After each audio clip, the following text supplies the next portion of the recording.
শুধু একটি খাম, একটি ডাকঘর আর হাজার মাইল দূরের একজন ভোটার ফলাফল বদলে দেবার জন্য যথেষ্ট।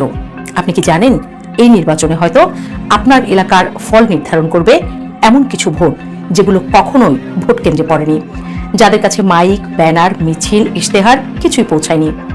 বাংলাদেশের নির্বাচনের রাজনীতিতে এবার সবচেয়ে বড় চমক পোস্টাল ভোট। চুপচাপ এসেছে, কিন্তু আঘাতটা হতে পারে ভয়ঙ্কর। বাংলাদেশে পোস্টাল ভোট নতুন কোনো ধারণা নয়। আইনে ছিল, বিধিমালায় ছিল, কিন্তু বাস্তবে ছিল প্রায় অদৃশ্য।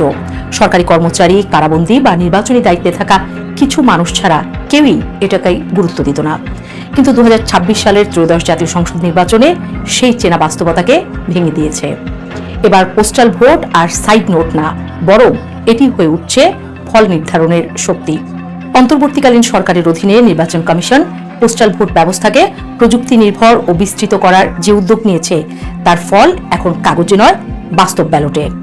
পোস্টাল ভোট বিডি অ্যাপসের মাধ্যমে দেশে ও প্রবাসে মিলিয়ে 15 লাখের বেশি ভোটার পোস্টাল ভোটে নিবন্ধন করেছেন।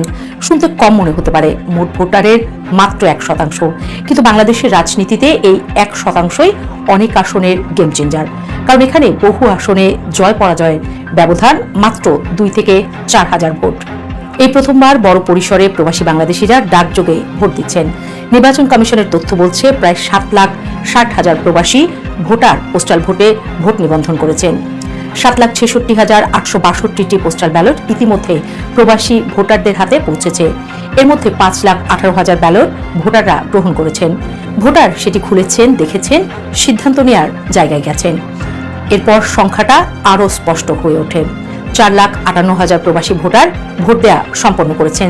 তারা কেবল ব্যালট হাতে পাননি, নিজেদের রাজনৈতিক মত প্রকাশের কাজটাও শেষ করেছেন। আর এই ভোটের বড় অংশ, 4,10,000 ব্যালট ইতিমধ্যে সংশ্লিষ্ট দেশের ডাকবাক্সে জমা পড়েছে। সেখান থেকেই শুরু হয়েছে ব্যালটের উল্টো যাত্রা প্রবাস থেকে বাংলাদেশের দিকে। এই যাত্রার ফলাফলও চোখে পড়ার মতো। এখন পর্যন্ত 1,44,860টি পোস্টাল ব্যালট দেশে পৌঁছে গেছে। অর্থাৎ এগুলো আর সম্ভাবনা নয়, এগুলো এখন বাস্তব ভোট গণনার কিউয়ে দাঁড়িয়ে থাকা কাগজ। এই সংখ্যাগুলো একসাথে মিলিয়ে দেখলে একটি সত্য স্পষ্ট হয়ে ওঠে, প্রবাসী ভোট এখন আর ভবিষ্যতের কোনো রাজনৈতিক ধারণা বা পরীক্ষামূলক উদ্যোগ নয়। এটি এখন চলমান, সক্রিয় এবং গণনার পথে এগিয়ে আসা একটি বাস্তব শক্তি, যা শেষ পর্যন্ত নির্বাচন। দেশের রাজনৈতিক আপডেট তথ্য পেতে চ্যানেলটি সাবস্ক্রাইব করবেন এবং ভিডিওটি ভালো লাগলে একটি লাইক দিয়ে আপনার মূল্যবান মতামত জানাতে ভুলবেন না।